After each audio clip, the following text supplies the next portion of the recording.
Richard, good story here at Ward High Tech on this SFM. Can you talk us through the detail of what you've done for a customer and the successes? Yep.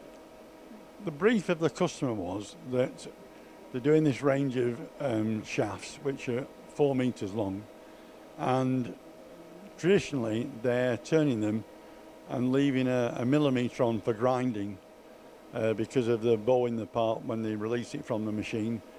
So the task was to see if we could finish turn to really good surface finishes, because the surface finish prior to grinding was quite a wide tolerance of 3.2 RA, but obviously after grinding they will be looking at around a 0.8 RA.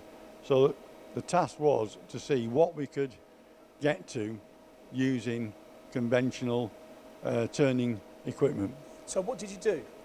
We used the Sandvik prime turning, which is primarily known for its roughing capabilities at high feed, but we also got some incredible results using high feed wiper style inserts from Sandvik with a 0.8 millimetre nose radius, where we could go at quite high feeds, around about 0.6 millimetres per rev, and still achieve a 0.8 RA surface finish.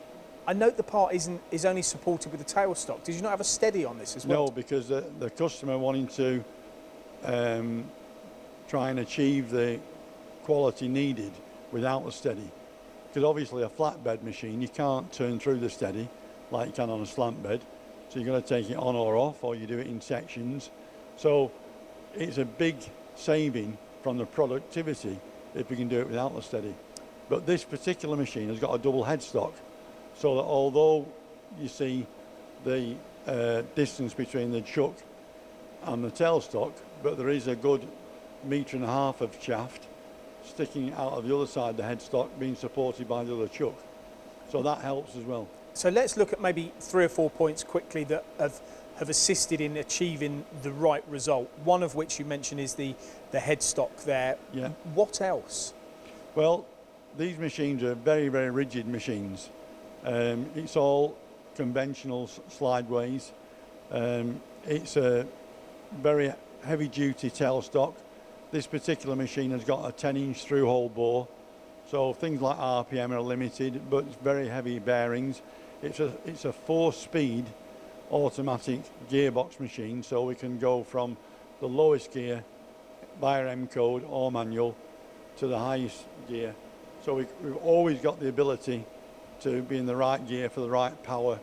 One of our customers in the Midlands has actually taken an 18 millimetre aside depth of cut on one of these machines, and just to give you an idea of the range of versatility from the machine. So you've eliminated vibration by the sounds of it. What on this machine does that, do you think? I think it's a class of the, really, as in a lot of cases, it's a combination effect coming from the high rigidity of the tailstock, the slides, the spindle configuration, and the fact it's dual headstock. So we've got the part clamped in a good manner. You've got this machine here. You bring these in from stock or for stock as well, don't you? Do you find a demand for quick deliveries on these? I mean, some of our customers have got 5 and 6 of these machines. So the 200 is 5 metres, a 160 is 4 metres. Those tend to be the staples, and then we can go on bigger models with more swing and more power. And the commercial support you're offering here from Ward High Tech? Again, we're looking at a variety of solutions, from 0% finance, buy now, pay later, or a rental where there's an option to return the machine after a period, or any combination of the three, because we've got our own finance division, so everything's controlled from in-house, and it allows us to be a lot more flexible than just dealing with a straightforward finance company.